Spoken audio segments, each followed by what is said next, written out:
Hi everybody, this is an exciting one. I'm a little bit nervous. I get a bit nervous normally because of the technical things I have to do here, which you don't normally have to do, someone else does it. But this time I'm a little bit nervous because I just want it to be a good interview. This is one of my comic heroes. He is not really like anybody else. One of the funniest men in the world, also a very nice man. Ladies and gentlemen, Will Ferrell.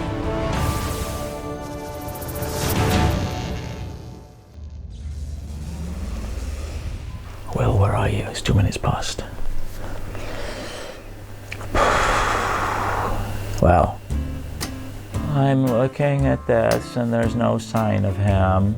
Oh, where are you? When it's a sort of big Hollywood star, you feel less able to say, where are you?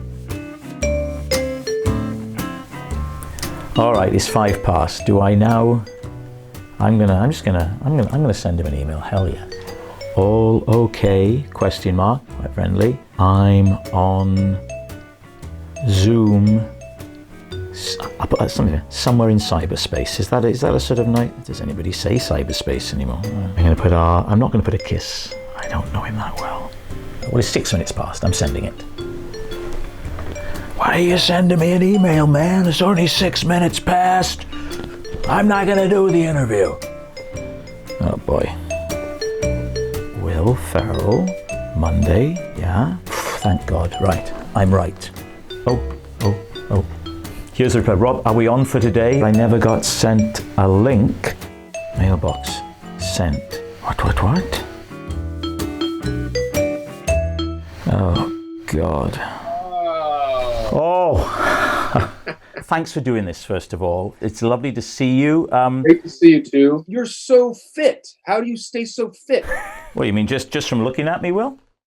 I can just tell. In this quarantine madness, even though I'm doing some exercise every day, I put on a solid 15.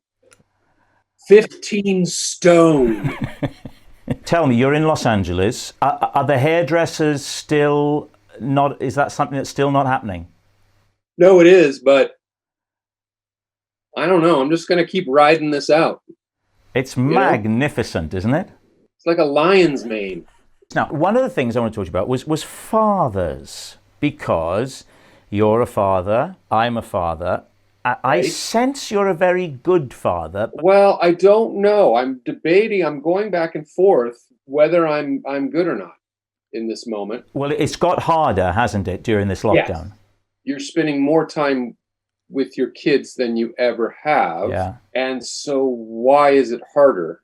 It should be more joyful. It should be more, there's nothing to do, Dad. And I'm like, that's your fault. Get outside. Yeah. Where do you stand on that? We've lost complete control. Good. This is good. Yeah. Just to make sure we're talking about the same thing. Well, I'm talking, I'm talking about PlayStations. Oh, no, I wasn't talking about that. I was talking about Thumb Wars. Yeah, no, I can't do it. I'm bamboozled by it. If I go in the room and they start doing it, things appear on the screen. It's too much. Dad, hit the X button. Use your... Oh, you're so bad. And they start laughing. It stresses me out. So how much time do you allow them? That's one of the battles in our house. We've said they can go on now for maybe 15 hours a day, but no more. 15 hours, and I don't want to hear it. When that timer goes off, you're done. The other thing with fathers is you've had some fantastic fathers on screen. Yes. One of my favorite films is Daddy's Home 2.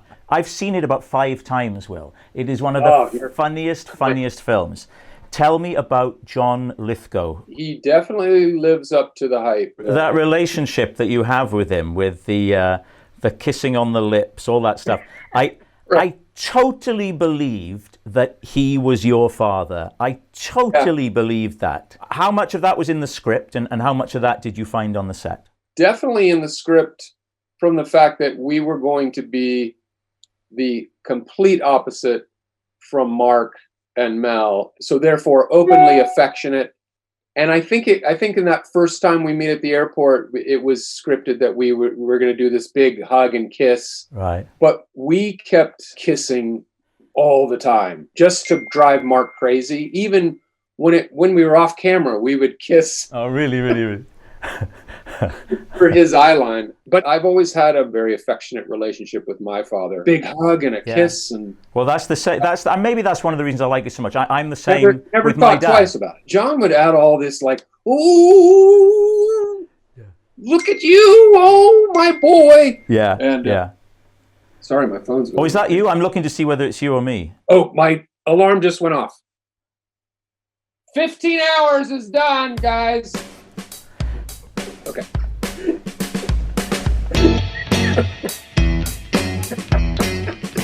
At the beginning of lockdown, I got everybody to sit down and watch Daddy's Home 2. That would be the 5th time I'd seen it. Yeah. My wife filmed me watching it, right? This is me watching that scene where you've got the snow clearer and it gets tangled up in the Christmas lights. The Christmas tree lights. Okay. Yeah. Okay. 3 times in the cinema, twice at home. Wow. Here we go.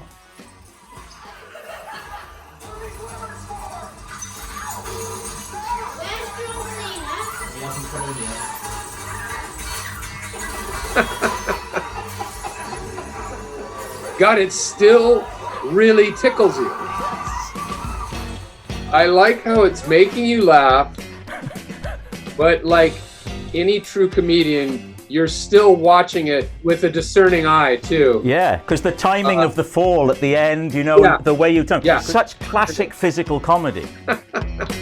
Let me be honest with you. When I worked with you on Holmes and Watson, I was nervous at meeting you. That's a common feeling, by the way. A lot of people are nervous. No, well, wait now a minute now. Especially with me. I was, and I felt slightly intimidated. You must have had a similar experience. Who did you work with, maybe early when you were first coming through, that you were nervous around? My first season on Saturday Night Live, it was a weekly occurrence. You told me that you left Saturday Night Live when you were really flying high, and Lorne Michaels advised you against it. Yeah, he took me to dinner and told me, you're kind of cresting right now, and you should wait to start to just dip a little bit, and then you should leave. Yeah. Like, okay, yeah, let me think about that.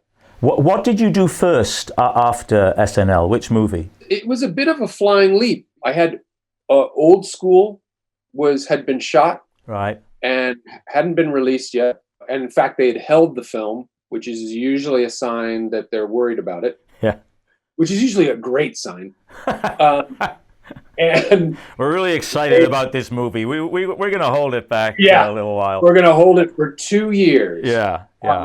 So that hadn't come out yet. And the only other thing we were working on was this script about a man who had been raised by elves at the North Pole.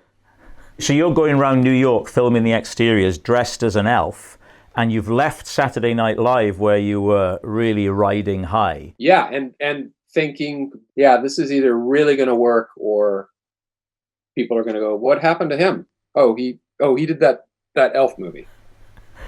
So, how would you describe what you do? What your thing is? Because I would say you can do like unearned confidence, right? And a man-child thing or an immaturity thing. But I don't see that in you as a person. And a lot of comedians, you can really see the seed of what they put on the screen. But I don't see it with you. Yeah, it's definitely not an aspect of my personality in any way. But I've always been drawn to the cocky, brash, American, or just the cocky, brash person. I always thought the patriotic chest pounding of what the American consciousness is was slightly odd. It didn't mean I wasn't proud to be an American. But at the same time, I thought, God, that is an interesting personality choice. And I always loved listening to the person who, when the pilot announced that we're going to be an hour delayed for our landing, the person who goes, well, now I'm going to miss my business meeting in Orlando. Like, anyone want to talk to me? Oh, do you have business in Orlando? I sure do. Yeah, I work for a pharmaceutical company. And I never understood that, but I found it fascinating. I love misplaced confidence. I love pride coming before a fall. Well, you see that in Ron Burgundy a lot, don't you? You see that, when he goes to the jazz club, and of course he can play the jazz flute, but the confidence, and that lovely moment where it's not quite right, and he goes, "Oh, we got it." Yeah. Because your dad is a musician, isn't he? Yes. I met your dad. I don't know if you remember this. We all went to a football match. Yeah. Your dad was a lovely man. Huge Rob Brydon fan. He's seen all of the trips. Yeah. And he was like giddy that you were all going together. I was cock of the walk when I realized that. It put a spring in my step. And then he told me that he'd played with the Righteous Brothers. I said, what? And then he told me he'd hung out in Elvis's dressing room. I mean, that was just what? Yeah.